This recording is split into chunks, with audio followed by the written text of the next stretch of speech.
I have the good fortune of working with students across the state of South Carolina in our virtual program. And this allows me to see a wide range of students, and they are just as high performing as the residential students here at the Governor's School. And I really enjoy the aspect of being able to teach at the college level while still working with high school students. So it's really a dream come true for me pedagogically to have this opportunity to teach at the collegiate level, but still work with the population that I've been trained to teach throughout my career. So the Accelerate program is an integrated virtual platform that delivers live instruction to schools across the state of South Carolina, and it is an engineering program at its core. And we have 4 integrated disciplines: math, science. For the juniors, it's chemistry. Next year, it's still in process. It's either going to be between computer science and physics, I believe.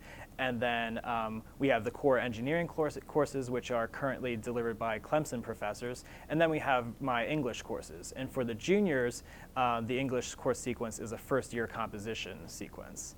And basically, the goal of this program is to allow students to acquire college credit during their years as high school students, so that when they enter college, they're able to begin with already at least a year under their belts as first-year engineering students.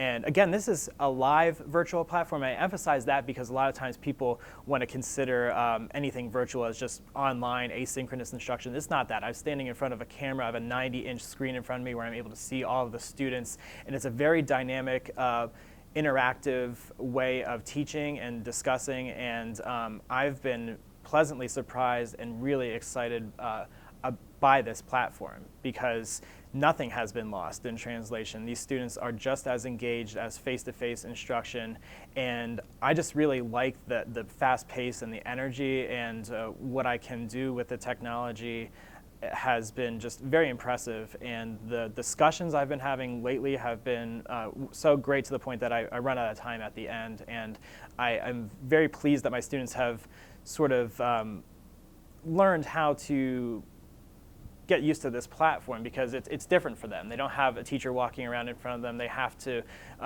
break the barrier and turn on their microphones to communicate. And they've all learned quite well how to assimilate to this platform, and I think it's so much the better for them. This is my 3rd year at GSSM, and my first year, one student approached me and wanted to do advanced genetics as an independent study. And so she and a friend took it as an independent study. And then last year it was an elective, and we had 10 students and really had a wonderful time. It's taught at the college level.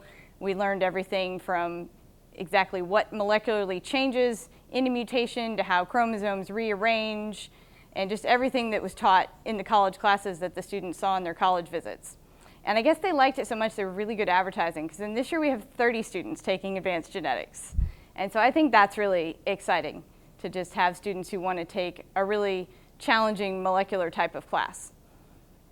I guess one of the things that I find really hopeful that the country is doing is there's a consortium of secondary schools for STEM education. And the Governor's School for Math and Science in South Carolina is a member of that consortium. And I'll actually be going to the conference in November. And so I'm really excited to see what some of the other schools are doing that is innovative teaching methods at their school. And I'm presenting a talk on something I've been doing both in genetics class and in my AP classes, is that we've actually been reading current journal articles from scientific research labs at universities. And so that way we can both get more current information about the topics we're discussing, but also teach the students how to read that communication. As science journals are a really specialized means of communicating information, and it's pretty advanced language as well as techniques, and so they get exposure to all of those things by reading the articles in class with me there to make a worksheet and help them through it and have a discussion about it. So then when our students do their summer research projects between the junior and senior year, they're really well prepared to read the journal articles they're given for their background information, and they've come back and told me how much easier it was because we had read the articles in class. And so I think our students are going to go out in the world and be able to hit the ground running in making a difference in their research labs. I teach English carefully to these kids.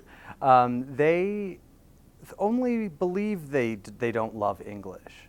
And I think that we're able to, I have really great colleagues in the English department here, and I think I was mentored well toward thinking about best ways to reach the students here.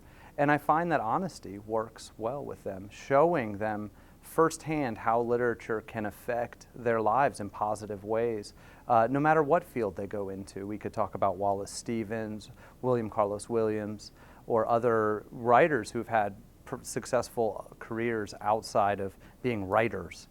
And so I find, that sort of engagement with the students here, that they respond well to that, and giving them challenges that are reachable with hard work. So a process-oriented approach, I find, works well when we have a task at hand that's a month out, and we chip away at it slowly and with focus. They respond to that, and I think that they get invested personally in that process. And through that investment, they're able to, with guidance, meet these objectives that the AP sequence requires. We score very well on the AP exams, especially in English. I know that the language and composition we did well, and we're proud of that.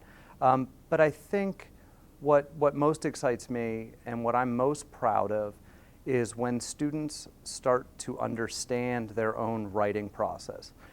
AP language and composition is meant to teach the fundamentals of writing in a variety of modes. And when students take ownership of that on their own, right, with guidance, they're able to then succeed in other writing exercises outside of our class, other projects where they won't be so daunted. They won't be as stricken when they have to write their college essays, or when I get feedback that they've kept up with their reading journals outside of my class. Those are the things that I think are life enhancing beyond the metrics. So those two elements I think are probably where I'm most proud.